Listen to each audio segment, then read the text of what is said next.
Hello students, उम्मीद है कि आप सभी जो है बहुत अच्छे होंगे और आप सभी ने अब पढ़ाई तो अब स्टार्ट कर ही दिया होगा। जैसा कि आपको पता है कि सैटरडे को आपका क्लास जाना चाहिए था, लेकिन सैटरडे को क्लास जो है अनफॉर्चुनेटली नहीं जा सका।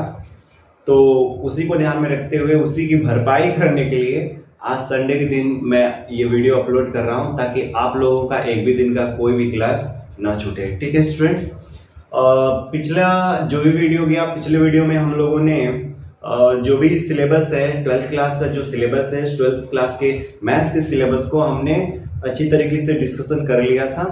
चैप्टर स्टार्ट नहीं किया गया था, चैप्टर जो है आज से स्टार्ट होगा और अच्छे तरीके से हम लोग स्टार्ट करेंगे। उम्मीद करेंगे स्टूडेंट्स हम आपसे कि आप लोग अपनी पढ़ाई को अब जरूर जो है स्टार्ट कर दीजिएगा अच्छे तरीके से, क्योंकि बोर्ड जो है वो आपका फेब में होगा, ठीक है ना, फरवरी में जाकर होने वाला है। तो फिर कहीं ना कहीं बहुत ज्यादा अब समय नहीं रह गया, क्योंकि केवल मैथमेटिक्स को ही नहीं देखना है, आपका फिजिक्स भी है, आपका केमिस्ट्री भी है, फिर मल्टीपल राउंड जो है राइटिंग प्रैक्टिस करना है। तो इस वजह से स्टूडेंट्स आपको मैं पहले से बता दे रहा हूँ कि अब जो है थोड़ा सा लग जाइएगा।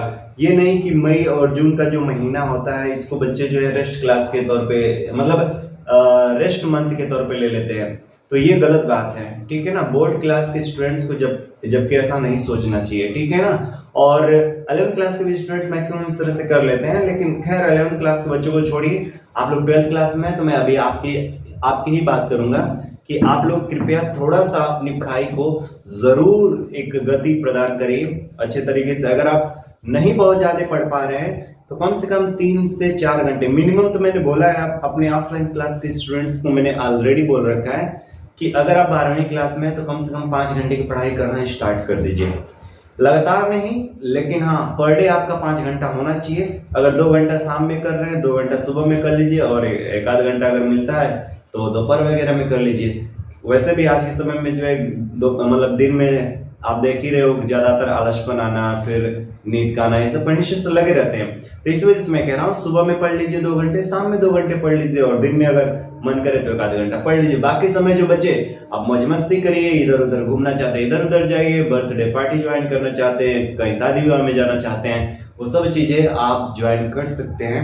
मतलब मौज मस्ती के साथ अपनी पढ़ाई जारी रखिए। चलिए स्टूडेंट्स, हम लोग आज का चैप्टर स्टार्ट करते हैं। हमारा पहला चैप्टर था रिलेशन एंड फंक्शन, संबंध और फलन, ठीक है। तो चलिए हम लोग पहले रिलेशन एंड फंक्शन वाला जो चैप्टर है इसको स्टार्ट कर लेते हैं, संबंध एवं फलन, ठीक है। हमारे चैप्टर का नाम है रिलेशंस एंड फंक्शंस, यही हमारा चैप्टर है। इसको अगर हिंदी में देखा जाए तो हिंदी में इसको आप क्या बोलेंगे? संबंध एवं फलन, संबंध एवं फलन, ये हमारा चैप्टर है और ये हमारा पहला चैप्टर है।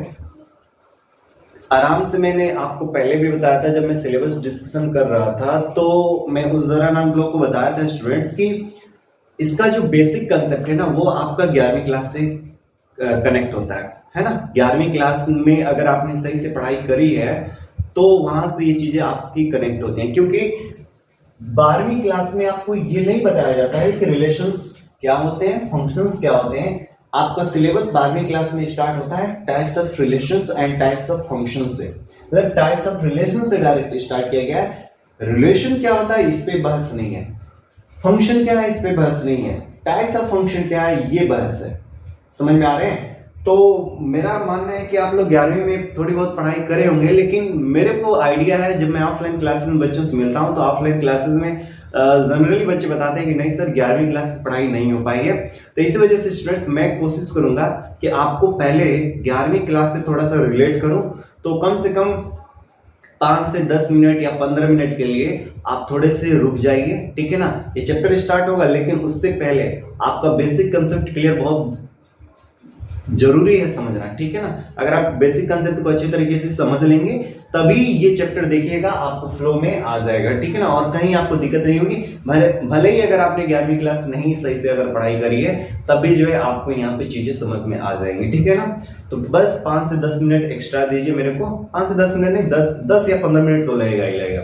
10 या 15 मिनट, मतलब इसी के बीच में आराम से जाएगा अगर आपको बेसिक कंसेप्ट बहुत अच्छे तरीके से समझना है और इस चैप्टर को आपको फ्लो में लाना है, तो ये आपको करना ही होगा, ठीक है ना। तो आइए हम लोग सबसे पहले स्टार्ट करते हैं। एक टर्म मैं इस्तेमाल कर रहा हूं, देखिए क्या है वो टर्म। ऑर्डर पेयर ऑर्डर या ऑर्डर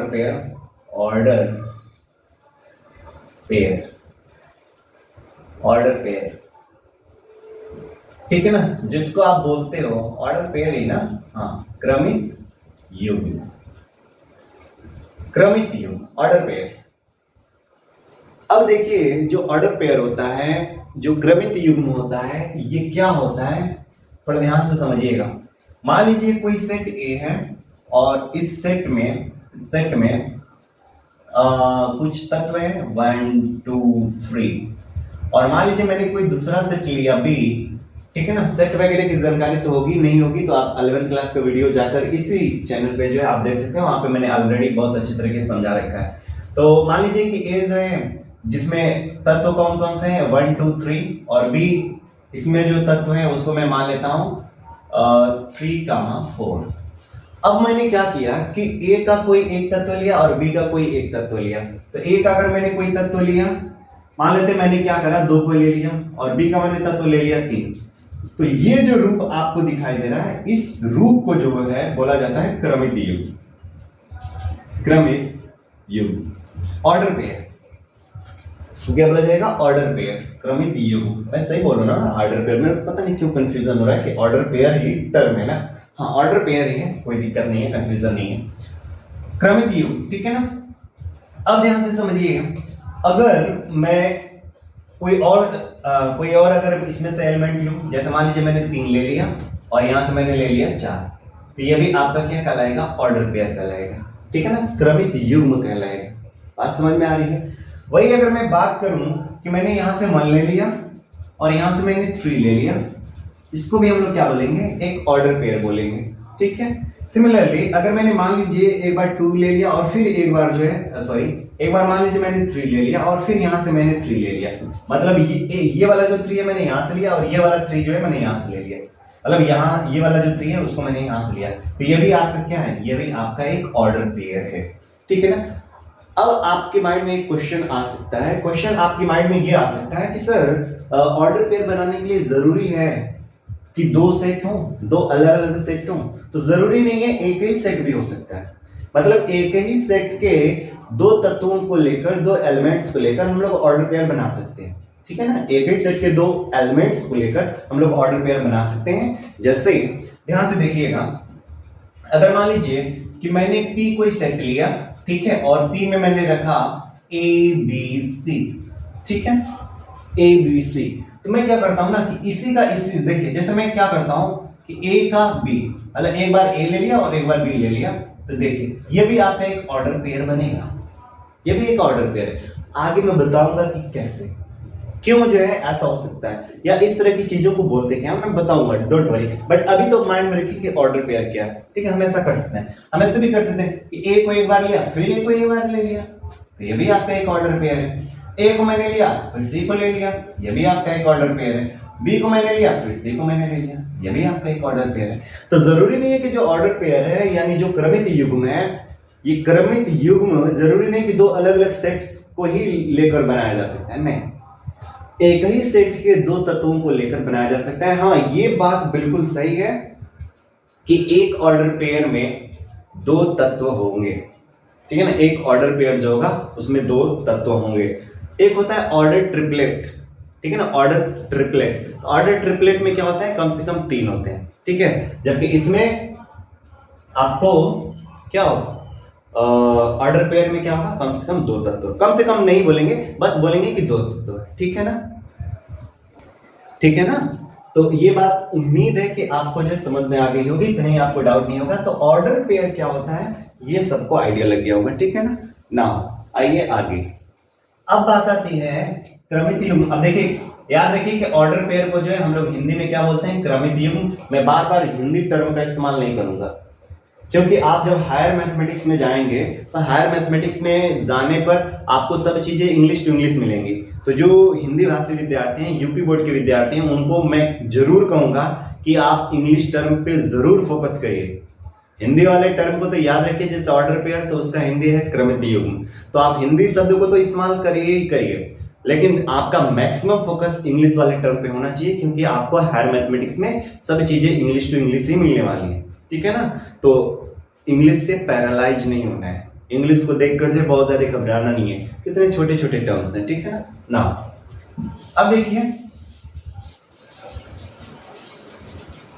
अब बात आती है कि सर ऑर्डर पेयर जो होते हैं ना, कब इक्वल होते हैं। Order pair, equality of order pair, ठीक है। मैं ये एक मतलब अगर हेडिंग टाइप बना दूं तो मैं इसको क्या बोलूंगा, इक्वालिटी ऑफ ऑर्डर पेयर। मारकर चल नहीं रहा है क्या, order pair, equality of order pair. मतलब इसको हिंदी में बोला जाए क्रमित युग्म की समानता, क्रमित युग्म की समानता। अब देखिए, दो ऑर्डर पेयर कब बराबर हो सकते हैं, ठीक है। दो ऑर्डर पेयर जो है कब बराबर हो सकते हैं, ये हम लोग को सीखना है। तो मान लीजिए, ध्यान से सुनिएगा। मान लीजिए कि ए कामा बी ये एक ऑर्डर पेयर है और सी कामा डी ये एक ऑर्डर पेयर है, ठीक है ना। ए कामा बी ये एक ऑर्डर पेयर है, सी कामा डी ये एक ऑर्डर पेयर है। दोनों ऑर्डर पेयर कब बराबर होंगे, ये दोनों ऑर्डर पेयर कब बराबर होंगे, जब इस ऑर्डर पेयर का पहला तत्व इस ऑर्डर पेयर के पहले तत्व के बराबर हो, अर्थात ए बराबर हो सी के, और इस ऑर्डर पेयर का दूसरा तत्व इस ऑर्डर पेयर के दूसरे तत्व के क्या हो, बराबर हो, अर्थात बी बराबर हो डी के। यानी दो ऑर्डर पेयर तब बराबर होते हैं जब उनके करस्पॉन्डिंग एलिमेंट्स का मतलब ये होता है कि जो संगत तत्व होते हैं ना, संगत तत्व का मतलब ये है कि यहां का अगर पहला लिया तो यहां का भी पहला लेंगे, यहां का अगर दूसरा लिया तो यहां का भी दूसरा लेंगे। इसको बोला जाता है संगत तत्व, करस्पॉन्डिंग एलिमेंट्स। तो अगर दो ऑर्डर पेयर तब बराबर होते हैं जब उनके करस्पॉन्डिंग एलिमेंट्स बराबर होते हैं। देखिए स्टूडेंट्स, इसका ए का करस्पॉन्डिंग कौन है, सी, और बी का करस्पॉन्डिंग कौन है, डी। तो ए बराबर सी होगा और बी बराबर डी होगा, तभी ये दोनों तत्व, दोनों ऑर्डर पेयर क्या कहलाएंगे, बराबर कहलाएंगे, ठीक है ना। आइए मैं आपको समझाता हूं। मान लीजिए मैंने एक ऑर्डर पेयर लिया 2,3 और एक ऑर्डर पेयर ले लिया 2,3। अब ये दोनों आप कहेंगे सर ये तो साफ साफ दिख रहा है कि ये दोनों बराबर है। बिल्कुल, क्यों बराबर है, क्योंकि देखिए ये जो ऑर्डर पेयर है इसका जो पहला तत्व है वो इस ऑर्डर पेयर के पहले तत्व के बराबर है, देखिए, और इसका जो दूसरा तत्व है इसके दूसरे तत्व के बराबर है। तो मैंने यही तो बोला कि दो ऑर्डर पेयर तब बराबर होते हैं जब उनके करस्पॉन्डिंग एलिमेंट्स क्या हो, बराबर हो। लेकिन अगर मान लीजिए ऐसा हो जाए कि 2,3 और इधर मैंने लिख दिया 3,2, क्या ये बराबर होंगे? 2,3 और ये है 3,2, ठीक है ना, 2,3 और 3,2, ठीक है ना। अब बताइए कि क्या ये बराबर होंगे? बिल्कुल नहीं होंगे, ये बराबर नहीं होंगे, ठीक है ना, ये बराबर नहीं होंगे। क्यों नहीं बराबर होंगे? क्योंकि मैंने बोला ना कि दो क्रमित युग्म तभी बराबर होते हैं, दो ऑर्डर पेयर तभी बराबर होते हैं जब उनके करस्पॉन्डिंग एलिमेंट्स क्या हो, बराबर हो। तो इनके करस्पॉन्डिंग एलिमेंट्स, अब देखिए इस ऑर्डर पेयर का पहला तत्व जो है वो इस ऑर्डर पेयर के पहले तत्व के बराबर होना चाहिए कि नहीं? मैंने अभी जस्ट बोला ना कि करस्पॉन्डिंग एलिमेंट्स बराबर होना चाहिए। तो क्या 2 जो है 3 के बराबर कभी हो सकता है? कभी नहीं हो सकता। 2 3 के बराबर हो ही नहीं सकता। या यहां से बोल सकते हैं कि 3 जो है 2 के बराबर कभी हो ही नहीं सकता, ये कंडीशन ही नहीं है। तो जब ऐसा हो ही नहीं सकता तो ये दोनों ऑर्डर पेयर एक दूसरे के बराबर नहीं हो सकते। तो अब उम्मीद है कि आपको समझ में आ गया होगा इक्वालिटी ऑफ ऑर्डर पेयर, क्रमित युग्मों की समानता। यहां पे कहीं कोई डाउट नहीं होगा, ठीक है ना। आइए क्वेश्चन में करा देता हूं जिससे आपकी जो है मतलब क्लैरिटी थोड़ी सी और अच्छी हो जाएगी, ठीक है ना। एक मैं क्वेश्चन आपको कराता हूं, थोड़ा ध्यान से देखिएगा। जैसे मान लीजिए एक क्वेश्चन ये है यदि ध्यान से देखिएगा, यदि x प्लस 1 कामा y माइनस 2 ये बराबर है 3 कामा 1 के, आई थिंक विजुअल, तो आपसे बोलेगा कि x का वैल्यू बताइए और y का वैल्यू बताइए। आप देखिए, थोड़ा ध्यान से समझिए। अब देखो दो ऑर्डर पेयर है, ये एक ऑर्डर पेयर है और ये एक ऑर्डर पेयर है। मैं लिख रहा हूं x प्लस 1 कामा y माइनस 2 बराबर 3 कामा 1। देखिए यह भी आपका एक ऑर्डर पेयर है, यह भी आपका एक ऑर्डर पेयर है। भैया एक्स वाई में दे रखा है तो प्रॉब्लम क्या है ना? तो x प्लस 1 कामा y माइनस 2 ये एक ऑर्डर पेयर और ये भी एक ऑर्डर पेयर, और बोला है पहले एकदम साफ, ये देखो बीच में लगा है बराबर, यानी ये ऑर्डर पेयर इस ऑर्डर पेयर के बराबर है। और अगर ये ऑर्डर पेयर इस ऑर्डर पेयर के बराबर है तो अभी जस्ट मैंने बोला कि जब दो ऑर्डर पेयर बराबर होते हैं तो उनके करस्पॉन्डिंग एलिमेंट्स बराबर होते हैं। तो इसका देखो, इस ऑर्डर पेयर का पहला तत्व कौन सा है? x प्लस 1, तो ये बराबर होगा इस ऑर्डर पेयर के पहले तत्व के, और इस ऑर्डर पेयर का जो दूसरा तत्व है y माइनस 2 वो इस ऑर्डर पेयर के दूसरे तत्व 1 के बराबर होगा। तो यहां से क्या हो जाएगा, x प्लस 1 इक्वल टू क्या हो जाएगा 3, और यहां से क्या हो जाएगा y माइनस 2 इक्वल टू हो जाएगा 1। ठीक है, नाउ यहां से x बराबर क्या हो जाएगा 3 माइनस 1, यानी x बराबर हो जाएगा 2, और यहां से y बराबर हो जाएगा 1 प्लस 2, अर्थात y बराबर हो जाएगा 3। तो इस तरीके से हमसे देखो x और y का मान पूछा था, तो x बराबर 2 हो गया, y बराबर 3 हो गया। ठीक है ना? तो ये था ऑर्डर पेयर से संबंधित आपके लिए एक छोटा सा जो है एक तरीके से नॉलेज था, जो आपको जानना बहुत जरूरी था। ठीक है ना, जो आपको जानना जरूरी था। तो उम्मीद है कि ऑर्डर पेयर क्या होता है और इक्वालिटी ऑफ ऑर्डर पेयर क्या होता है, ये दोनों बात आपको समझ में आ गई होगी। अब जो अगला टर्म हम आपको सिखाने जा रहे हैं वो भी बहुत जरूरी है, जो क्लास 11 का है। ये क्लास 11 की चीजें हैं आपके सामने। ठीक है ना, मतलब मैं ये मान के चला हूं ना कि आपने क्लास 11 बहुत अच्छे तरीके से नहीं पढ़ा है, और मैं आपको चैप्टर फ्लो में लाने के लिए आपका मतलब जब आप चैप्टर को पढ़िए रिलेशन एंड फंक्शन, तो इसको सही तरीके से आपको समझ में आए, इस वजह से जो मैं ये चीजें आपको समझा रहा हूं कि कहीं आपको दिक्कत न रह जाए। ठीक है ना? अब आइए जो अगला टर्म हम लोग सीखने जा रहे हैं वो है, ध्यान से देखिएगा, वो है कार्टेशियन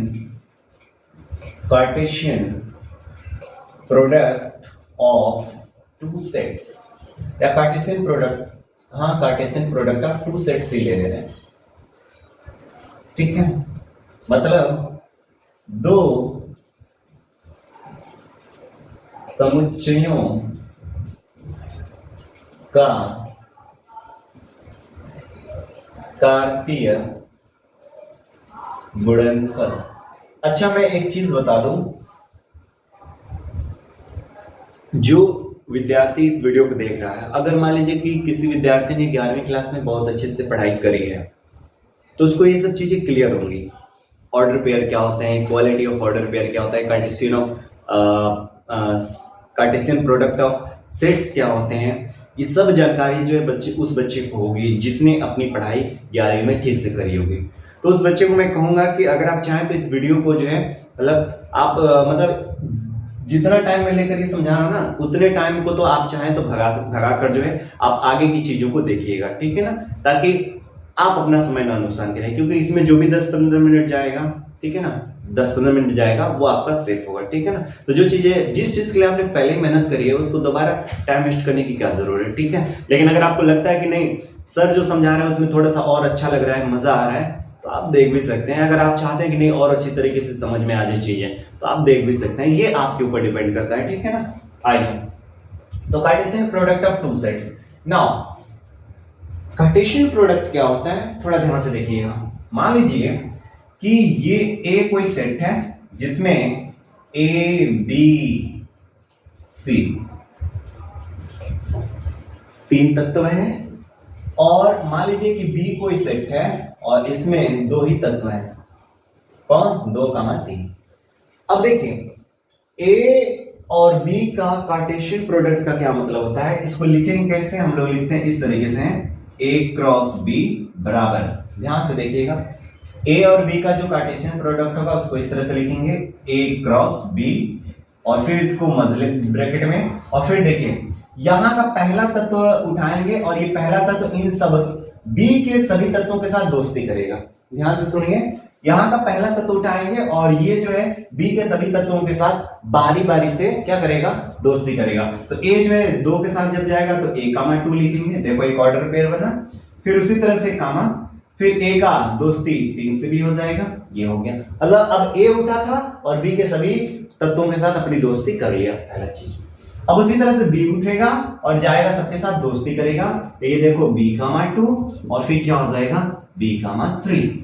फिर उसी तरह से सी उठेगा क्योंकि बी की दोस्ती हो गई, सॉरी मतलब यहाँ बी के दोस्ती इस सेट बी के सभी तत्वों के साथ दोस्ती हो गई। सिमिलरली सी का, तो सी का करेंगे तो सी कामा 2, सी कामा 2 और फिर क्या हो जाएगा सी कामा 3।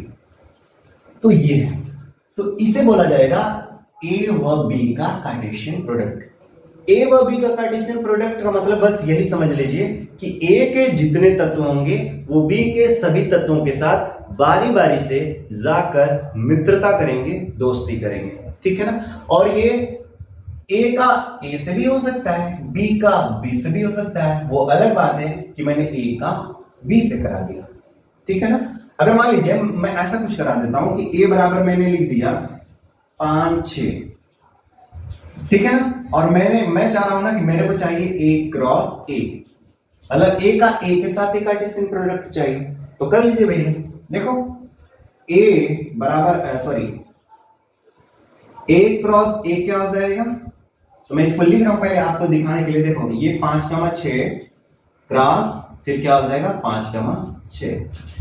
मैंने क्या बोला कि यहाँ का एक तत्व उठ के यहाँ के सभी तत्वों से जो है दोस्ती करेगा। देखो 5,5 फिर क्या हो जाएगा 5,6। फिर उसी तरह से देखो इसकी दोस्ती हो गई, अब इसकी दोस्ती क्या हो जाएगा 6,5 और फिर क्या हो जाएगा 6,6। ये भी हो सकता है, ये भी हो सकता है। तो ये बातें समझ में आ रही होंगी। तो कार्टेशियन प्रोडक्ट क्या होते हैं, सेट्स के कार्टेशियन प्रोडक्ट का क्या अर्थ है, ये बात तो आपको समझ में आ गया होगा, कहीं डाउट नहीं होगा।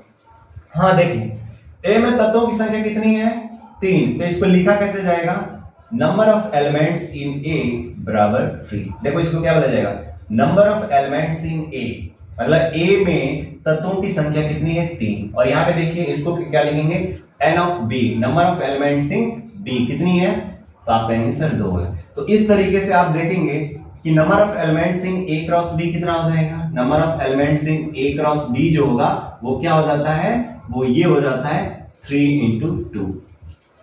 मतलब इसमें जितने तत्व हैं और इसमें जितने तत्व, दोनों का मल्टीप्लाई अगर कर देंगे तो ए क्रॉस बी में जितने तत्व होंगे वो निकल कर चले आएंगे। आप चाहें तो देख भी सकते हैं, काउंट भी कर सकते हैं। देखिए 1 2 3 4 5 6, तो यहाँ पे 6 तत्व हैं। और देखिए काउंट करने से बढ़िया ना डायरेक्ट हम अपना काम कर लें, ठीक है ना। अर्थात यहाँ से एक फार्मूला भी बन के आता है कि मान लीजिए ए में तत्वों की संख्या कितनी है p, ठीक है ना, और बी में तत्वों की संख्या जो है, बी में तत्वों की संख्या मैंने मान लिया q, तो इसलिए a क्रॉस b में जो तत्वों की संख्या होगी वो क्या हो जाएगी pq, इनका डायरेक्ट मल्टीप्लाई हो जाएगा, ठीक है ना।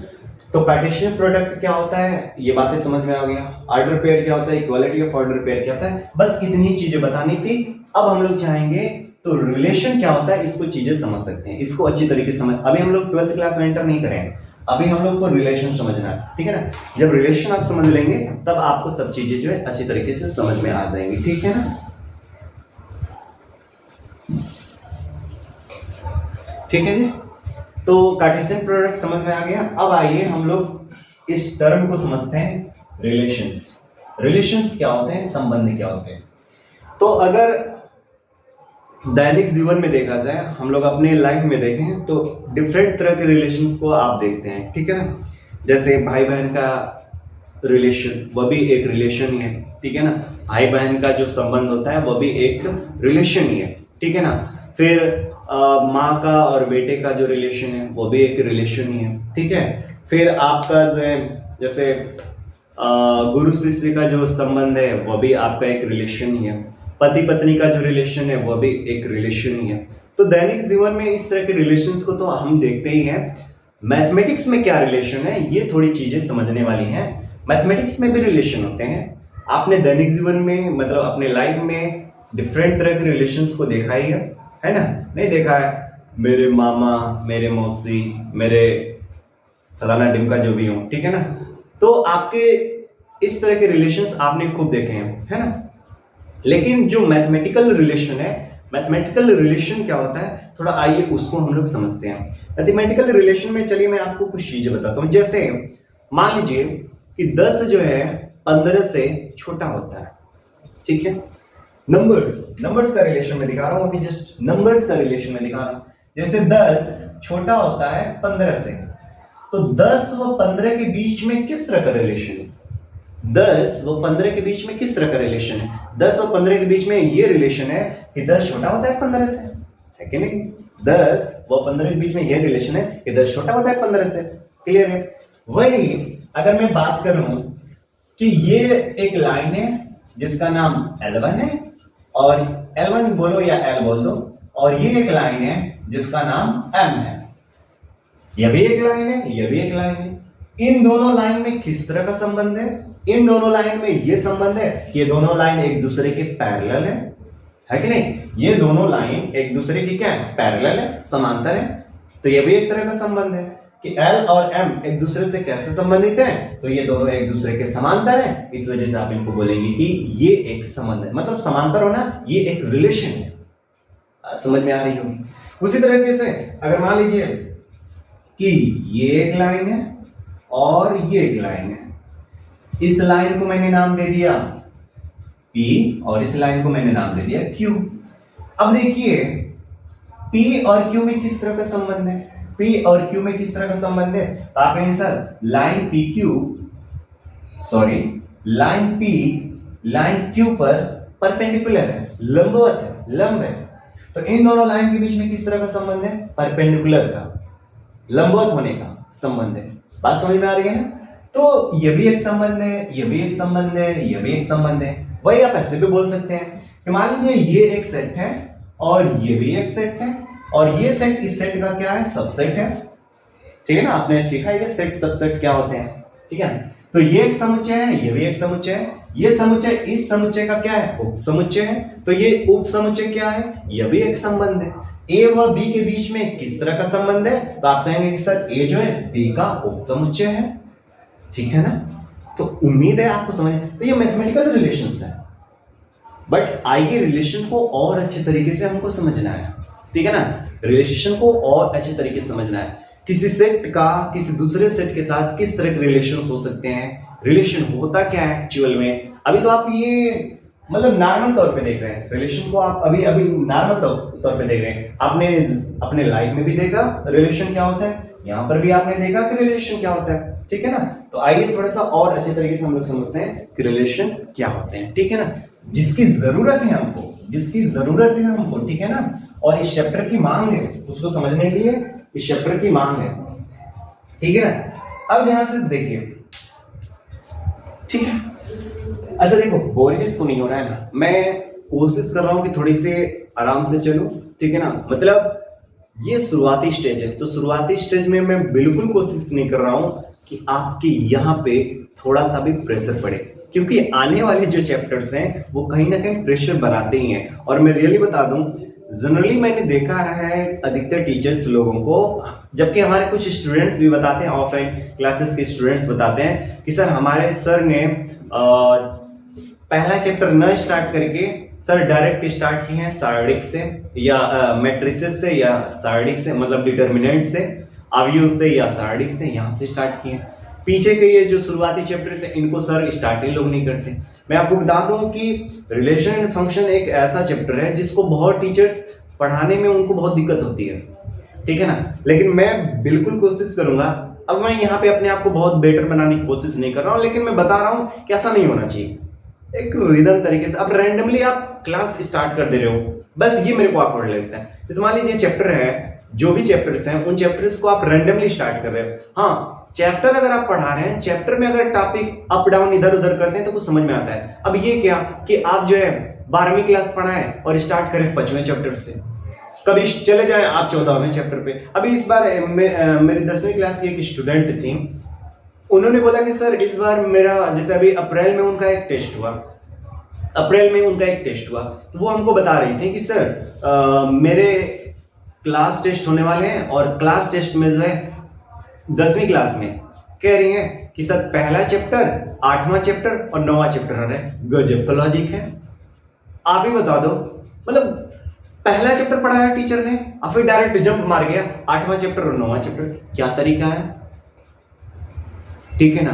अरे ऑर्डर को फॉलो करते हुए जाइए, या ऑर्डर अगर फॉलो नहीं भी करते हैं तो थोड़ा सा चीजों को ध्यान में रखते हुए जाइए। आपने जंप कराने की क्या जरूरत है, वो भी इतना ज्यादा जंप कि कभी पहला पढ़ाया तो कभी 8वां 9वां पढ़ा लिया, तो कभी एकदम लास्ट में चले जाइए कि हम आज प्रोबेबिलिटी पढ़ाएंगे। ये सब मैटर नहीं करता है।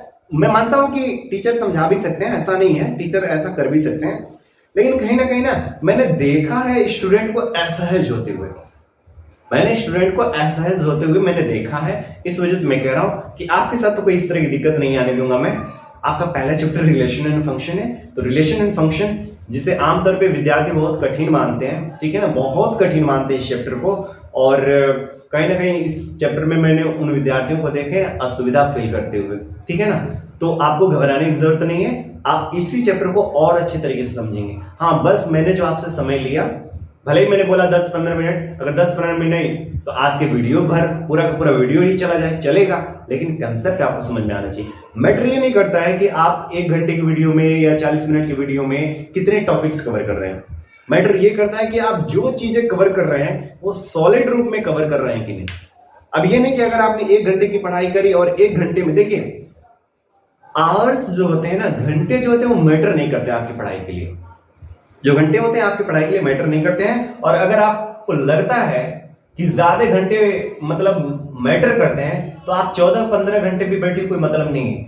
क्यों ऐसा होता है कि 14 घंटे 15 घंटे पढ़ने वाला बच्चा जो है स्कूल का टॉपर नहीं हो सकता है, या मतलब ऑल इंडिया रैंक नहीं ला सकता, या डिस्ट्रिक्ट टॉपर नहीं हो सकता, होता भी नहीं है। अब वहीं पता चलता है कि 6 घंटे 5 घंटे 7 घंटे 8 घंटे पढ़ने वाला स्टूडेंट ऑल इंडिया रैंक लाता है। अभी मैं यूपीएससी जो स्टूडेंट्स हैं उनके जब मैं इंटरव्यू सुनता हूं तो वो लोग भी बताते हैं यही चीजें कि अगर आप 8 घंटे या 6 घंटे अगर आप मतलब रेगुलर अगर अपनी पढ़ाई कर रहे हैं ना, रेगुलर एक मतलब उसको क्या बोलते हैं, एक सेल्फ डिटर्मिनेशन से जो है अगर आप रोज अपनी पढ़ाई कर रहे हैं, ठीक है ना, पूरी तरह से आप दृढ़ संकल्पित होकर जो है स्वयं से पूरी तरह से दृढ़ संकल्पित होकर अगर आप ये काम कर रहे हैं, अपनी पढ़ाई कर रहे हैं कि मेरे को 8 घंटे या 6 घंटे पढ़ने देना है, आप इजीली कर सकते हैं, बड़े से बड़े काम कर सकते हैं। ये आईएएस टॉपरों की मैं बात कर रहा हूँ, न कि बहुत ज्यादा मतलब कम रैंक पे आने वाले स्टूडेंट्स की। जो ऑल इंडिया रैंक है उनकी मैं बात कर रहा हूँ, ऑल इंडिया रैंक 1 2 3 4 इस तरह के जो रैंक लाने वाले हैं उनकी मैं बात कर रहा हूँ। तो आप क्यों घंटे को मैटर कराते हो, है ना? घंटे का मैटर नहीं होता है, आपके पास जितना समय है आप ये फोकस करिए ना, जितने समय के लिए बैठिए आपका ये फोकस होना चाहिए कि आपको चीजें समझ में आ रही हैं कि नहीं है, मैटर ये करता है। उसके लिए भले ही वो मेरे को 10 मिनट में समझ में आए, या आधे घंटे में समझ में आए, या 1 घंटे में समझ में आए। एक वीडियो को 4 राउंड देखें या 1 राउंड देखें, ये आपके ऊपर। क्योंकि देखिए जब नई चीजें सीखते हो ना, तो नई चीजें सीखने में थोड़ा सा दिक्कत होता है, लेकिन अगर आप बार बार उस पर कोशिश करोगे तो आप सीख जाओ, ठीक है ना। तो आइए समझते हैं। तो देखिए रिलेशन क्या होता है। रिलेशन के बारे में बताया जाता है कि मान लीजिए ये सेट ए है जो एक नॉन इम्पटी सेट है। नॉन इम्पटी सेट समझते हैं? नॉन इम्पटी सेट को हिंदी में बोला जाता है अरिक्त समुच्चय। ए एक सेट है लेकिन वो नॉन इम्पटी सेट है। नॉन इम्पटी सेट एक ऐसा सेट होता है, नॉन इम्पटी सेट मतलब एम्पटी सेट आप समझते हैं? एम्पटी सेट क्या होता है? एक ऐसा सेट जिसमें कोई भी तत्व नहीं होता है, उसको रिक्त समुच्चय बोला जाता है। रिक्त समुच्चय एक ऐसा समुच्चय जिसमें कोई भी अवयव नहीं होता है। वहीं पे एक शब्द जुड़ रहा है अरिक्त समुच्चय। अब अरिक्त समुच्चय का मतलब क्या है कि जिसमें कम से कम एक अवयव तो होगा ही होगा, वो अरिक्त समुच्चय होता है। मतलब अरिक्त समुच्चय में ऐसा कभी नहीं आएगा कि कोई एलिमेंट में ना हो, कोई तत्व ही ना हो, ऐसा कंडीशन नहीं है, ठीक है ना। तो ए एक नॉन इम्पटी सेट है और बी भी जो है एक नॉन इम्पटी सेट है। ए भी एक नॉन इम्पटी सेट, बी भी एक नॉन इम्पटी सेट, दोनों नॉन इम्पॉर्टेंट सेट हैं। अब बोला जाता है कि ए व बी के बीच का जो संबंध है, इसको दिखाया कैसे, देखो मैं दिखा रहा हूं। ए व बी के बीच का संबंध, जिसको मैं आर से बता रहा हूं, ए व बी के बीच का जो रिलेशन है उसको मैं आर से दिखा रहा हूं, और उसको इस तरीके से आप दिखा सकते हैं रिलेशन, देखो अभी मैं दिखा रहा हूं, और इसको दिखाएं कैसे, ए का बी से संबंध, इस तरीके से a relation R from A to B, मतलब संबंध आर ए से बी तक या बी पर, ए से बी पर आर एक संबंध है, ठीक है। इसको लिखने का तरीका इस तरीके से है, ठीक है। अब इसका एक्चुअल में मीनिंग क्या है, ए से बी के बीच का जो संबंध आर होता है, ये आर, ध्यान से सुनिए, ये आर सबसेट होता है ए क्रॉस बी का, ठीक है ना। दो समुच्चय ए व बी के बीच का जो संबंध, जो रिलेशन होता है, वो ए क्रॉस बी का समुच्चय होता है, ए क्रॉस बी का उप समुच्चय होता है, सबसेट होता है। अब सबसेट क्या होता है ये तो आपको आइडिया होगा ही होगा, मैं जहां तक मानता हूं, ठीक है ना। मैं मान के चलो ना कि आपको आता है, ठीक है ना। नहीं आता होगा तो 11वीं क्लास की वीडियोस देख लीजिएगा जरूर, ठीक है ना। तो R is a subset of A cross B। अगर R is a subset of A cross B है, तब आप कहेंगे कि R जो है A व B के बीच का एक संबंध है, ठीक है ना। मतलब a relation from A to B is a subset of A cross B। And A cross B क्या होता है, ये मैंने अभी जस्ट बताया। A क्रॉस B वही Cartesian product of two sets, वही है, वही। मतलब जब दो समुच्चयों के बीच में संबंध की बात किया जाएगा, तो दो समुच्चयों के बीच का जो संबंध होगा वो उन दोनों समुच्चयों के कार्तीय गुणनफल अर्थात कार्टेशियन प्रोडक्ट का एक सबसेट होगा। ये होता है रिलेशन मैथमेटिकल टर्म में, समझ में आ रहा है ना। ये मैथमेटिकल टर्म में ये होता है रिलेशन। आइए मैं चीजें थोड़ी सी समझाने का प्रयास कर रहा हूं, ठीक है। जैसे आइए मैं आपको कुछ उदाहरण लेता हूं और उन उदाहरणों के माध्यम से मैं आपको समझाता हूं। जैसे मान लीजिए ए एक कोई सेट है जिसमें 1 2 3 तीन एलिमेंट्स है। बी एक कोई सेट है जिसमें दो तत्व हैं, ठीक है, इस तरीके से, और इनके बीच का एक संबंध बताया गया। अब देखो बहुत अच्छी वाली बात यही है ना कि आपको संबंध हमेशा दिया रहेगा। इनके बीच का संबंध ये बताया गया है, ध्यान से सुनना है। इनके बीच का संबंध ये बताया गया है कि जो B का तत्व है, जिसको हम पूरे को मैं क्या मान लूं, Y मान लूं, और जो A का तत्व है उसको मैं मान लूं X, तो ये जो Y मतलब B के जो तत्व हैं वो X के तत्व के या तो बराबर होंगे या तो बड़े होंगे, या तो बराबर होंगे या तो बड़े होंगे। ये संबंध है। और उस संबंध को लिखने का तरीका क्या होगा, मैं लिख कर दिखा रहा हूं, ध्यान से समझिए। इस रिलेशन को लिखने का ये तरीका होगा, R such that X, Y, ठीक है ना। R such that मैंने बोला क्या, सॉरी, R बराबर, ठीक है ना, R बराबर X, Y, ये देखिए ये such that नाउ C। अब देखिए संबंध क्या है, y greater than equal to x, जहां पे x belongs to A and y belongs to B। मतलब x जो होगा वो A का तत्व होगा और y जो होगा वो B का तत्व होगा। ये संबंध आपको पहले ही दे रखा है। ये सब 11वीं की चीजें हैं, सब 11वीं की चीजें। मतलब ध्यान से समझिए, A व B के बीच का संबंध कैसा है। A व B के बीच का संबंध ये है कि जो B के तत्व होंगे वो A के तत्वों से या तो बड़े होंगे या तो बराबर होंगे। ये कहां से दिख रहा है, यहां से दिख रहा है, ये इसको समझिए, मेन फोकस ये है।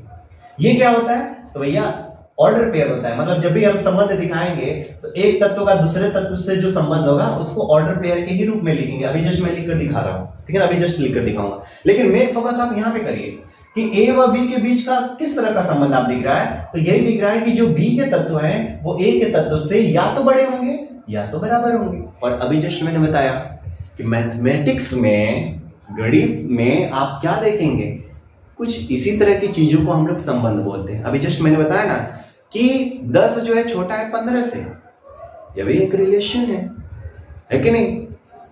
अगर एक लाइन दूसरे लाइन के पैरेलल है तो वह भी एक रिलेशन है।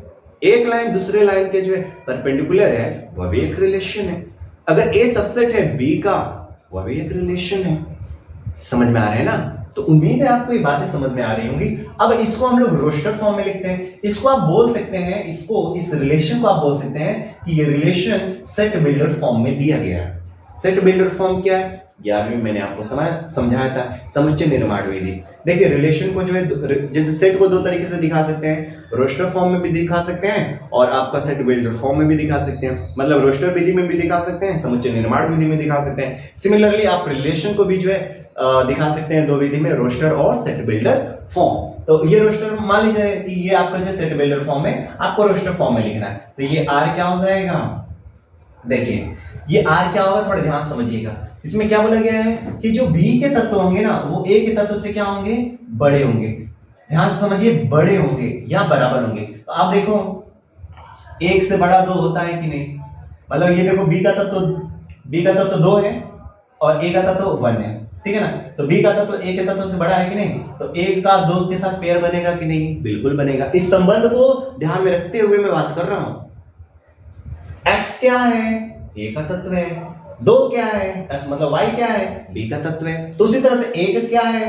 a का तत्व है और 2 क्या है? b का तत्व है। अर्थात 2 जो होगा 1 से बड़ा ही होगा। तो 2 अगर 1 से बड़ा है अर्थात y x से बड़ा है, जो कि संबंध को डिफाइन किया गया है, ठीक है ना? तो देखिए 1,2, उसी तरीके से अगर मैं बात करूं 1,2 है, क्या 2 का 2 के साथ संबंध बनेगा? मतलब इस 2 का इस 2 के साथ संबंध बनेगा? आप कहेंगे सर बिल्कुल बनेगा। इस 2 का जो है, पहले मैं दो क्या करूं, मैं पहले 1 से ही बात कर ले रहा हूं। 1 का 2 के साथ संबंध बनेगा? बिल्कुल बनेगा। 1 का 3 के साथ संबंध बनेगा? बिल्कुल बनेगा। क्यों? क्योंकि देखिए ये जो y है वो x से बड़ा नहीं है। मतलब b का जो तत्व है a के तत्व से बड़ा नहीं है, वो है कि नहीं भैया? ये 1 है और ये 3 है तो बड़ा होगा ही ना। हाँ, उसी तरीके से अगर आज ये 1 का तो काम हो गया। अब बताइए 2 जो है 2 से बड़ा है? आप कहेंगे सर 2 से बड़ा थोड़ा नहीं हो सकता, लेकिन बराबर तो हो सकता है ना। यहाँ पे देखिए बराबर वाला भी कंडीशन बताया गया है, या तो बड़ा रहे या तो बराबर रहे। आप देखिए 2 का 2 के साथ भी संबंध होगा ना, 2 का 2 के साथ भी संबंध होगा। तो ये बात समझ में आ रही होगी। उसी तरीके से 2 का जो है 3 के साथ भी संबंध होगा। 2 का 3 के साथ संबंध है। उसी तरीके से अगर बात करिए 2 का 3 के साथ हो गया। अब देखिए 3 का 2 के साथ हो ही नहीं सकता। हाँ, 3 का 3 के साथ संबंध हो सकता है। 3 का 3 के साथ संबंध हो सकता है, क्योंकि 3 3 से बड़ा तो नहीं होता है, लेकिन 3 3 के बराबर तो होता है ना। और ये यहाँ देखो बराबर वाला कंडीशन दे रखा है। तो ये जो सेट बिल्डर फॉर्म में एक्चुअल में आपका दे रखा है, तो उसको मैंने क्या करा, रोस्टर फॉर्म में कर दिया। तो ए व बी के बीच का जो संबंध है वो इस तरीके का है। बात समझ में आ रहा है ना? ए व बी के बीच का जो संबंध है वो कुछ इस तरीके का होगा। आइडिया लग रहा है? यही होता है आपका रिलेशन, ए व बी के बीच का रिलेशन, ठीक है ना? अभी थोड़ा ध्यान से देखिएगा, समय दीजिए थोड़ा सा। ये पहला। दूसरे क्वेश्चन को देख लीजिए। दूसरे क्वेश्चन को अगर मैं आपको समझाऊं, जस्ट एक मिनट। दूसरा क्वेश्चन ये है, ध्यान से देखिए। ए बराबर में अगर मैं बात करूं, अगर इसको मैं छोड़ देता, स्टूडेंट्स में चाहूं, समय तो थोड़ा सा जा रहा है, एक्स्ट्रा जा रहा है, मतलब समय मेरे को 35 या 40 मिनट मेरे को होना चाहिए, लेकिन उससे अब ऊपर जा रहा है, ठीक है ना? तो थोड़ा सा जो है आपको रुकना है, थोड़ा सा चीजों को समझना है, क्योंकि अगर बीच में जैसे ही स्किप करूंगा ना, तो आज की क्लास का मतलब ही नहीं रह जाएगा, मेरे लिए बताऊं। क्योंकि ये वाला टर्म अगर अभी जस्ट मैं स्किप कर दे, बस ये परिभाषा बताकर अगर मैं स्किप कर दूंगा, तो फिर आज का मतलब ही नहीं रह जाएगा वीडियो का, ठीक है ना? आज की वीडियो बेकार हो जाएगी। इस वजह से इसको थोड़ा सा समझ के ही निकलेंगे, ठीक है ना? समझ के ही जाएंगे, तो थोड़ा सा वीडियो लेंदी होगा, तो आप धैर्य बनाए रखिएगा, ठीक है ना? सभी वीडियोस इतनी लेंदी नहीं होने देंगे। तो ए में मान लीजिए कि 1 है, 2 है, 3 है और 5 है। वैसे भी आज संडे है, समय मिलेगा, आप 2 राउंड में भी दे सकते हैं। और मान लीजिए कि ये बी है और बी में दे रखा है 4 6 9, 4 6 9। और रिलेशन क्या बताया गया है? अच्छी बात यही है ना, मैं कह रहा हूं कि अच्छी बात यही है कि रिलेशन आपको नहीं वो करने हैं, अपने मन से रिलेशन आपको नहीं बनाने हैं, वो रिलेशन खुद देगा। रोस्टर सेट बिल्डर फॉर्म में वो रिलेशन बनाकर देगा, आपको रोस्टर फॉर्म में लिखना होगा और फिर वहां से चीजें समझना होगा। तो देखो क्या बोला गया है, x, y सच दैट। अब ये बात समझ आ रहा होगा x, y क्यों? क्योंकि इसी ऑर्डर पेयर में ही आएगा ना रिलेशन। देखिए ये ऑर्डर पेयर में ही आया है ना रिलेशन। रिलेशन के जो तत्व हैं, देखो ये जो समुच्चय आर है या रिलेशन आर है, ये भी अब देखो ना, ये भी तो एक समुच्चय ही होगा ना, जो रिलेशन आ रहा है वो भी एक समुच्चय ही होगा। तो इसके ये सभी क्या कहलाएंगे? तत्व कहलाएंगे, एलिमेंट्स कहलाएंगे। ठीक है, अब देखिए ये जो आर है ये क्या डिफाइन किया गया है कि एक्स व वाई का अंतर, एक्स व वाई का अंतर एक विषम संख्या है, एक विषम संख्या है। देख लो, और जहां पे ये x क्या है, मैं इसको पहले हटा दे रहा हूं, x belongs to a and y belongs to b। ये सब क्या होता है? x belongs to a, y belongs to b, इसका क्या मीनिंग होता है? 11वीं क्लास के कांसेप्ट है, ये समझ जाइएगा। तो नाउ सी, अब देखिए a व b के बीच का जो रिलेशन दिखाया गया है वो रिलेशन ये दिखा दिया गया कि a के जो तत्व हैं और जो b के तत्व हैं, इनके बीच का संबंध ये है कि उन दोनों का अंतर एक विषम संख्या होनी चाहिए। a और b के तत्वों के बीच का संबंध ये है कि उनका अंतर जो है ना, क्या होना चाहिए? उनका अंतर एक विषम संख्या होनी चाहिए, एक विषम होनी चाहिए। तो आइए इस रिलेशन को देखिए, सेट वेक्टर फॉर्म में दे रखा है, हमको किस में लेकर जाना है? हमको लेकर जाना है रोस्टर फॉर्म में। तो आइए हम करके दिखाते हैं। देखिए समझने का प्रयास करिएगा। अब देखो, एक का संबंध 4 के साथ हो सकता है क्या? एक का संबंध 4 के साथ हो सकता है क्या? आप कहेंगे सर बिल्कुल हो सकता है, क्यों नहीं हो सकता है? होगा ही होगा।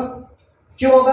क्योंकि मैंने बोला ना कि a व b यानी x व y का जो अंतर होगा एक विषम संख्या होगा। x बिलोंग कर रहा है a से, y बिलोंग कर रहा है b से, उसी तरह से 1 बिलोंग कर रहा है a से, 4 बिलोंग कर रहा है b से। इन दोनों का अंतर एक विषम संख्या आनी चाहिए। तो सही भी बात है, 1 और 4 का अंतर क्या होता है? 3, और 3 एक विषम संख्या, तो 1 का 4 के साथ संबंध होगा ना, होगा ही होगा। उसी तरीके से अगर मैं बात करूं 1 का संबंध 6 के साथ होगा, आप कहेंगे सर बिल्कुल होगा, 1 का संबंध 6 के साथ भी होगा, क्योंकि 1 व 5 का जो अंतर, सॉरी 1 व 6 का जो अंतर होता है वो 5 आता है, और 5 एक विषम संख्या है, तो संबंध तो बनेगा ही बनेगा। सिमिलरली 1 का 9 के साथ करें तो 1 का 9 के साथ संबंध बनेगा? बिल्कुल नहीं बन सकता। क्यों? देखिए 1 का 9 के साथ, 1 का 9 के साथ संबंध नहीं बन सकता, क्योंकि संबंध हमारा क्या कहता है? a व b के बीच का जो रिलेशन है वो क्या बताता है? वो हमको ये बताता है कि इनका अंतर क्या होना चाहिए? एक विषम संख्या होनी चाहिए। 1 और 9 का अंतर एक विषम संख्या होता है क्या? नहीं, 1 व 9 का अंतर 8 होता है, और 8 एक सम संख्या होती है। इस वजह से हम 1 और 9 को नहीं लिख सकते। ठीक है ना? तो ये काम हो गया। अब देखो 1 का काम खत्म, अब 2 की बात करते हैं। 2 का क्या 4 के साथ संबंध होगा? बिल्कुल नहीं होगा। देखिए 2 का 4 के साथ संबंध नहीं हो सकता। क्यों? क्योंकि इन दोनों का अंतर एक विषम संख्या आनी चाहिए, जबकि इन दोनों का अंतर तो 2 एक सम संख्या आ रही है, तो इसको नहीं लेंगे। उसी तरीके से 2 का 6 के साथ होगा, 2 का 6 के साथ होगा? नहीं भैया, ये भी नहीं हो सकता। क्यों? क्योंकि 2 और 6 का जो अंतर होता है वो 4 होता है कि नहीं? 4 होता है, और 4 एक सम संख्या है, तो ये भी नहीं हो सकता। तो 2 का 4 के साथ भी नहीं होगा। हाँ, 2 का 9 के साथ तो हो ही सकता है। 2 का 9 के साथ होगा कि नहीं? बिल्कुल होगा। 2 का 9 के साथ इस वजह से होगा क्योंकि, ध्यान में रखिए, क्योंकि 2 और 9 का जो अंतर होता है वो 7 होता है। समझ में आया ना? 7 होता है। अब देखिए अगर मैं बात करूं कि अब 2 का काम हो गया, अब 3 का मैं बात करूं, 3 और 4 का होगा? अब देखिए मैं तेज लिख रहा हूं क्योंकि अब आपका माइंड काम करेगा। 3 और 4 का बिल्कुल होगा। 3 और 4 का देखो अंतर 1 आता है। फिर 3 और 6 का होगा? आप कहेंगे हाँ सर बिल्कुल होता है। लेकिन 3 और 9 का होगा? बिल्कुल नहीं होगा, क्योंकि 3 और 9 का अंतर आता है 6, 6 एक सम संख्या है, हमको चाहिए विषम संख्या, तो 3 और 9 का नहीं बन सकता। चलो ये काम हो गया। अब देखिए 5 और 4 का बनेगा? बिल्कुल बनेगा, क्योंकि 5 4 का अंतर आता है 1, 1 एक सम संख्या है। अब देखिए अगर मैं बात करूं 5 और 6 का बनेगा? आप कहेंगे सर बिल्कुल बनेगा। क्यों? क्योंकि इस वजह से बनेगा क्योंकि 5 और 6 का अंतर 1 आता है। और देखिए 5 और 9 का बनेगा? आप कहेंगे सर नहीं, 5 और 9 का नहीं बन सकता। ठीक है ना? 5 और 9 का नहीं बन सकता, क्योंकि 5 और 9 का अंतर आता है 4, 4 एक सम संख्या होती है। बात समझ में आ रही है ना? तो उम्मीद है कि अब यही आपका रिलेशन हो गया, यही रिलेशन है, रोस्टर फॉर्म में मैंने लिख दिया, यही रिलेशन। और हाँ, अब आप कहेंगे सर आपने इस तरह से बातें हमको नहीं समझाई। यहां पे आपने सर क्या बताया था यहां पे आपने ये बताया था कि ए व बी के बीच का जो रिलेशन होगा ना, वो ए व बी के बीच का जो रिलेशन होगा, ये रिलेशन आर होगा, वो ए क्रॉस बी का क्या होगा, सबसेट होगा। तो ये बात तो आपने सर बताया ही नहीं। तो आओ अब मैं बताता हूं, थोड़ा सा अब समझ आए। ये पहले समझे ना, पहले ये तो समझ में आया ना, अब आओ मैं समझाता हूं। देखो मैंने क्या बोला कि ए व बी के बीच का जो संबंध आर होगा, ये ए क्रॉस बी का क्या होगा, एक उप समुच्चय होगा।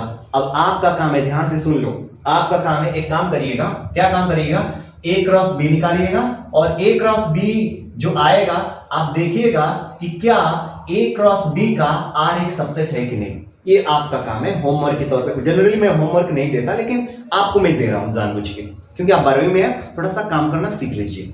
अगर आप काम नहीं करेंगे तो मतलब क्या है, समझ में आ रहा है ना, मतलब क्या है। तो ये बात समझ लीजिए, ध्यान से सुनिए। ए क्रॉस बी निकालिएगा और देखिएगा कि क्या ए क्रॉस बी का आर जो है एक सबसेट हो रहा है, होगा ही होगा, एकदम डेफिनेटली होगा। उसी तरीके से ए क्रॉस बी यहां भी निकालिएगा और देखिएगा कि ये जो समुच्चय ये जो रिलेशन आर आ रहा है, ये रिलेशन आर इस ए क्रॉस बी का एक सबसेट है कि नहीं, डेफिनेटली होगा, जरूर होगा। समझ में आ रही है ना, मतलब जो बात मैंने यहां पे समझा ना कि ए व बी का बीच का जो रिलेशन होगा, वो रिलेशन ए क्रॉस बी का एक उप समुच्चय होगा, एक सबसेट होगा, वो डेफिनेटली सही होगा। आप चेक कर लीजिएगा, ये जरूर होगा। समझ में आ रहा है ना, ये जरूर होगा। तो यही चीजें थी, हाँ याद रखिए। अब देखो यहां पे मैं दिखा दे रहा हूं कि एक जो है दो से संबंधित है कि नहीं, एक जो है तीन से संबंधित है, दो से संबंधित है, दो तीन से संबंधित है। बातें समझ में आ रही हैं।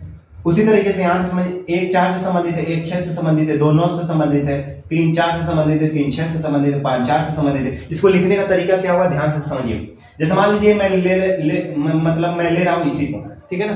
मान लीजिए कि 3 जो है इस तरह से मैं लिख रहा हूं, 3 और 4 जो है रिलेशन आर में है कि नहीं, मतलब 3 का 4 जो है बिलोंग्स टू आर है कि नहीं, ये जो पेयर है इस आर में है कि नहीं, आप कहेंगे है।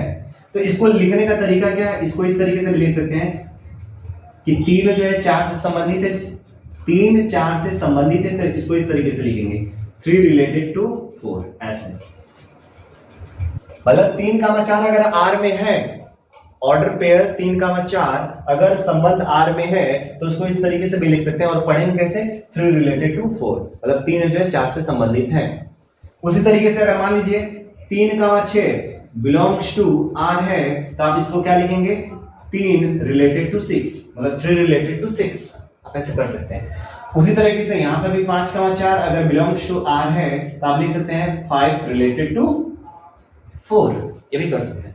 लेकिन अगर आपके माइंड में आए कि सर जो ना हो उसके लिए, जैसे यहां पे देखिए ये लोग नहीं है, जैसे मान लीजिए 2 का 4 बिलोंग्स टू आर नहीं है, इस आर की मैं बात कर रहा हूं, यहां की आर की मैं बात कर रहा हूं, ठीक है ना। 2 का 4 बिलोंग्स टू आर है, नहीं है, मैं दिखा दे रहा हूं नहीं है, नहीं दिखाने के लिए ये है। अब इसको लिखेंगे इस तरीके से, कैसे लिखेंगे, तो देखिए इसको इस तरीके से लिखेंगे 2 आर और ये 4। अब आप कहेंगे सर इस हिसाब से तो ये संबंधित हो गया, तो देखो क्या कर रहा है, इस तरीके से क्रॉस मार देना है, मतलब 2 इज नॉट रिलेटेड टू 4, मतलब 2 जो है 4 से संबंधित नहीं है। उसी तरीके से यहां पे देखिए 5 और 9 बिलोंग्स टू आर है क्या, नहीं है। अगर नहीं है तो इसको कैसे लिखेंगे, 5 डज नॉट रिलेटेड टू किससे, 9, मतलब 5 जो है 9 से संबंधित नहीं है। बात समझ में आ रही है ना। तो ये था स्टूडेंट्स आपका रिलेशन, ये अभी 11वीं क्लास का कंसेप्ट था। अब एक डाउट ये भी हो सकता है कि सर रिलेशन के लिए 2 सेट का होना जरूरी है और दोनों अलग अलग सेट का होना जरूरी है। तो जनरली मैं बता दूं कि रिलेशन के लिए 2 लोगों का होना तो पहली बात जरूरी है, लेकिन 2 अलग अलग लोगों का होना जरूरी हो ये मैं नहीं कहूंगा। जैसे रियल लाइफ में देखो तो ये जरूरी है कि हमारा रिलेशन किसी के साथ, मतलब 2 लोग होना चाहिए, रिलेशन के लिए 2 लोग होना चाहिए अगर दैनिक जीवन में देखा जाए, आम लाइफ में देखा जाए तो। बट मैथमेटिक्स में ऐसा जरूरी नहीं है। मैथमेटिक्स में एक ही व्यक्ति 2 राउंड हो सकता है, मतलब सेट ए के साथ ही संबंध हो सकते हैं, सेट ए के साथ संबंध हो सकता है, सेट बी के साथ संबंध हो सकता है, मतलब ए का ए के साथ ही रिलेशन हो सकता है। अब आप ऐसा नहीं कह सकते, अगर आपका नाम जो है कुछ भी हो, अगर आपका नाम मैं क्या बोल दिया? तुम्हारा नाम जो है, चलो मैं मान ले रहा हूं थॉमस ही मान ले रहा हूं, तुम्हारा नाम थॉमस है, तो थॉमस का थॉमस के साथ कोई संबंध नहीं है ना? थॉमस का थॉमस के साथ कोई संबंध नहीं है। हाँ, थॉमस का उसके भाई जेम्स, उसके साथ कोई ना कोई संबंध तो होगा ही। मतलब भाई है तो भैया ये है भाई, मतलब संबंध है ना। थॉमस जेम्स का भाई है, ये भी एक संबंध ही है। समझ में आ रहा है ना? लेकिन यहां पे देखिए, मतलब वहां कम से कम 2 लोगों का होना जरूरी है, यहां भी 2 लोगों का होना जरूरी है। लेकिन दैनिक जीवन में एक ही व्यक्ति 2 बार ऐसा नहीं हो सकता। देखो सामने जो है प्रवेश सर, मैं भी प्रवेश सर, अब प्रवेश सर बोल रहे हैं कि देखो प्रवेश, मेरा आपसे रिलेशन है, ये ऐसा नहीं बोल सकता मैं आम लाइफ में, बट मैथमेटिक्स में ऐसा बोला जा सकता है। मैथमेटिक्स में ऐसा बोल सकते हैं कि ए का ए के साथ रिलेशन है, ये डिफाइन किया जाता है। और इस तरह के रिलेशन को बोला जाता है रिलेशन ऑन ए। क्या बोला जाता है? रिलेशन ऑन ए, मतलब ए पर संबंध। हिंदी में क्या बोलेंगे? ए पर संबंध। यहां को क्या बोलेंगे? Relation on B. Relation on B मतलब इसको क्या बोलेंगे? बी पर संबंध। और एक खुशी की बात बता दें, पूरे 12वीं क्लास में हमको यही पढ़ना है, ए का ए के साथ, बी का बी के साथ, मतलब relation on A, relation on A, relation on B, relation on C, बस इसी तरह से, मतलब एक सेट का उसी सेट के साथ जो संबंध, इस तरह के संबंध को हमको पढ़ना है, न कि इस तरह का कि ए का संबंध बी के साथ, ए का संबंध बी के साथ, पी का संबंध क्यू के साथ, ऐसा नहीं। 12वीं क्लास में हमको पढ़ना है ए का संबंध ए के साथ, बी का संबंध बी के साथ, सी का संबंध सी के साथ, कुछ इसी तरह की चीजें पढ़ने वाले हैं। बातें समझ में आ रही है ना? तो ये था पूरा रिलेशन से संबंधित बेसिक कंसेप्ट। उम्मीद है आपको चीजें समझ में आ गई होंगी। अब आप कहेंगे सर डोमेन, रेंज और कोडोमेन वगैरह तो नहीं बताया, तो आज क्लास ऑलरेडी जो है बहुत लंबी हो चुकी है स्टूडेंट्स। तो कल का जो क्लास होगा, कल का क्लास का मतलब जो नेक्स्ट क्लास होगा, उस नेक्स्ट क्लास में जो है आपको चीजें बहुत अच्छी तरीके से समझा दी जाएंगी। डोमेन क्या होता है, कोडोमेन क्या होता है, क्योंकि मेरे को यहीं पे दिखा देना चाहिए था, लेकिन मेरे को उस दिन मैं आपको दिखाऊंगा ना, ये मैं क्या दिखाऊंगा, रिलेशन ऑन ए क्या होता है, रिलेशन ऑन बी क्या होता है, ये जब चीजें मैं दिखाऊंगा वहां पे तो आपको मैं बता दूंगा, ठीक है ना। तो डोमेन क्या होता है, कोडोमेन क्या होता है, जस्ट मेरे को यहीं पे बता देना चाहिए था टाइम लेकर, लेकिन समय ऑलरेडी बहुत लंबा हो चुका है। कितना समय हो गया? 57 हो गया ना, 57 हो गया। चलिए 57 हो गया तो 1 मिनट रुक जाइए, 1 मिनट देख लीजिए, क्योंकि ये फिर उस दिन जो है ना लिखना पड़ेगा तो बड़ा टाइम हो जाएगा, ठीक है ना, लिखने में बड़ी दिक्कत हो जाएगी। अब देखिए डोमेन क्या होता है, यहीं पे मैं डिफाइन कर दे रहा हूं, जस्ट 1 मिनट का समय ले रहा हूं स्टूडेंट्स, ठीक है ना, आज डबल टाइम हो गया है। देखिए एक टर्म आता है डोमेन, डोमेन को हिंदी में बोला जाता है प्रांत, और एक टर्म आता है रेंज, रेंज इसको बोला जाता है परिसर, क्योंकि अगर ये छूट जाता ना तो उस दिन बड़ा दिक्कत होता। और एक होता है कोडोमेन, जब मैं नेक्स्ट वीडियो लाता तो वहां पर दिक्कत होता है, ये सब चीजें फिर से लिखने पड़ते हैं, ठीक है ना, जिसको बोला जाता है सहप्रांत। तो देखिए 3 टर्म देख लीजिए। डोमेन क्या होता है, डोमेन ऑफ अ रिलेशन, किसी संबंध का प्रांत क्या होता है। रेंज ऑफ अ रिलेशन, किसी संबंध का परिसर क्या होता है। फिर कोडोमेन ऑफ अ रिलेशन, किसी संबंध का सहप्रांत क्या होता है। तो ध्यान से समझिए, डोमेन क्या होता है, चीजों को समझना है। ये जो रिलेशन होते हैं, इस रिलेशन में जो ऑर्डर पेयर होते हैं, उन ऑर्डर पेयर के सभी फर्स्ट एलिमेंट का जो सेट होता है ना, मैंने क्या बोला, जो रिलेशन होते हैं, जो संबंध होते हैं, उस संबंध के जो एलिमेंट्स होते हैं, उसमें जो ऑर्डर पेयर होते हैं, उन ऑर्डर पेयर का जो फर्स्ट एलिमेंट होता है उसको क्या बोला जाता है, उसको बोला जाता है डोमेन। फर्स्ट एलिमेंट का जो सेट होता है उसको डोमेन बोला जाता है। जैसे देखिए ये जो रिलेशन है, इसमें देखिए पहले एलिमेंट्स कौन कौन से हैं, पहले एलिमेंट्स कौन है, आप कहेंगे सर यहां पर जो है दिख रहा है, ध्यान से देखिए, यहां पे क्या दिख रहा है, 1 दिख रहा है, मतलब 1 1, तो किसी भी सेट में एक तत्व 2 बार नहीं हो सकता, तो एक है, फिर क्या दिखाई दे रहा है, 2 दिखाई दे रहा है, फिर क्या दिखाई दे रहा है, 3 दिखाई दे रहा है। तो ये जो होगा ना, ये क्या होगा, डोमेन ऑफ दिस रिलेशन। मतलब आप कहेंगे कि 1 2 3 आर का क्या है, एक डोमेन है। समझ में आ रहा है। उसी तरीके से यहां भी देखिए, मैंने बोला ना पहला तत्व, तो पहला तत्व यहां पे कौन कौन है, आप कहेंगे सर यहां पर है 1, फिर और कौन है 2, और फिर यहां पे कौन है 3, और 2 3 हो गया, और कौन है 5 हो गया, और कौन है बस। तो ये सभी क्या हो जाएंगे, डोमेन ऑफ दिस रिलेशन होंगे, इस रिलेशन का डोमेन होगा।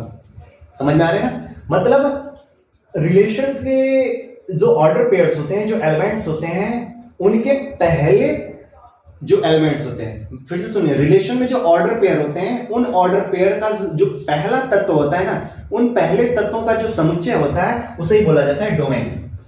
रेंज क्या होता है, तो जो रिलेशन होता है ना, उसमें जो ऑर्डर पेयर होते हैं, उन ऑर्डर पेयर के सेकंड एलिमेंट का सेट। यहां पे जैसे फर्स्ट एलिमेंट का हम लोग लेकर चल रहे थे, अब सेकंड एलिमेंट का लेकर चलेंगे। अब सेकंड एलिमेंट यहां पे देखिए 2 है, 3 है, फिर 3 है, मतलब यहां पे बस 2 और 3 है। मतलब इस रिलेशन का जो परिसर होगा ना, वो क्या होगा 2, 3 होगा। उसी तरीके से इस रिलेशन की मैं बात कर लूं, इस रिलेशन की अगर मैं बात करूं, तो इसमें क्या होगा, 4 दिखाई दे रहा है, फिर 6 दिखाई दे रहा है, फिर 9 दिखाई दे रहा है, फिर से 4, तो 4 को लेना नहीं, फिर 6 को भी नहीं लेना, फिर से 4 को नहीं लेना, फिर से 6 को नहीं लेना। मतलब यही है, ये आपका क्या है, इसका रेंज है। समझ में आ रहे हैं। तो डोमेन क्या होता है, फर्स्ट एलिमेंट्स का सेट। कोडोमेन क्या होता है, सेकंड एलिमेंट्स का सेट।